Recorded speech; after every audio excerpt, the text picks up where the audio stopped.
आज हम बात करेंगे श्रेष्ठता की। दोस्तों, श्रेष्ठता की भावना को समझने के लिए एक कहानी सुनते हैं। ठंड के मौसम में कुछ बंदर ठिठुर रहे थे। तभी उन्हें एक जुगनू मिला। जुगनू से रोशनी आ रही थी, जैसे वो कोई उड़ता हुआ अंगारा हो। बंदरों ने जुगनू को पकड़कर सूखी लकड़ियों पर रखा और सब मिलकर उसे फूंकने लगे। शायद किसी गांव में इंसानों को देखा होगा छोटी सी चिंगारी को फूंक कर आग बनाते हुए। उन्होंने भी आग लगाने का प्रयास शुरू कर दिया। कुछ ही देर में जुगनू मर गया। उससे आ रहा प्रकाश बुझ गया। बंदरों ने दूसरे जुगनू को पकड़ लिया और फिर से फूंकना शुरू कर दिया। पास के पेड़ पर एक सयानी चिड़िया बैठी थी। बंदरों की मशक्कत देखकर चिड़िया ने बंदरों से कहा कि आप बेकार मेहनत कर रहे हैं। ये जुगनू है, चिंगारी नहीं। देखा नहीं मुझे जुगनू को खाते हुए? अगर ये आग होती तो मैं जल जाती। तुम सब बेकार मेहनत कर रहे हो।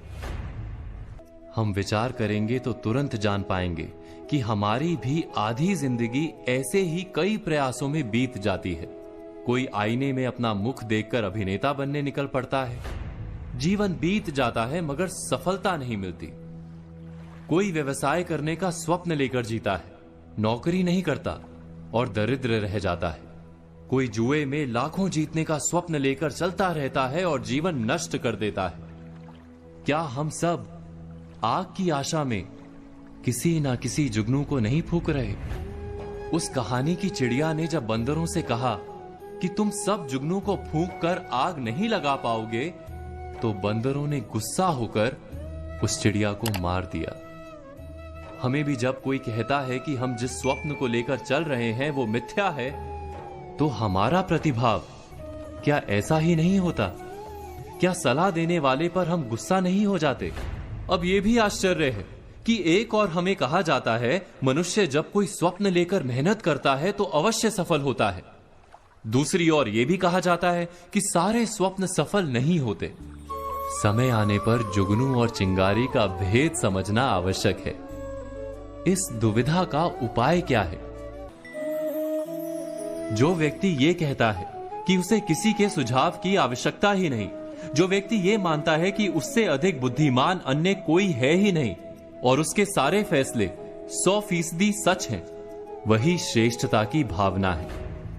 इससे बंधा मनुष्य क्या वास्तव में अपने आप को जान पाता है? क्या उसके भीतर सच्चा आत्मविश्वास जन्म ले सकता है?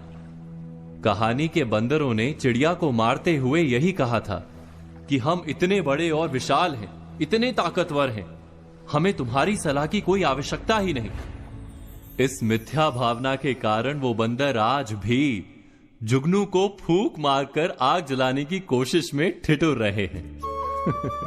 पर आज हमने बात की श्रेष्ठता पर। कल बात करेंगे प्रभाव और असफलता पर। तब तक आज कही बातों पर विचार कीजिए और कल की प्रतीक्षा कीजिए।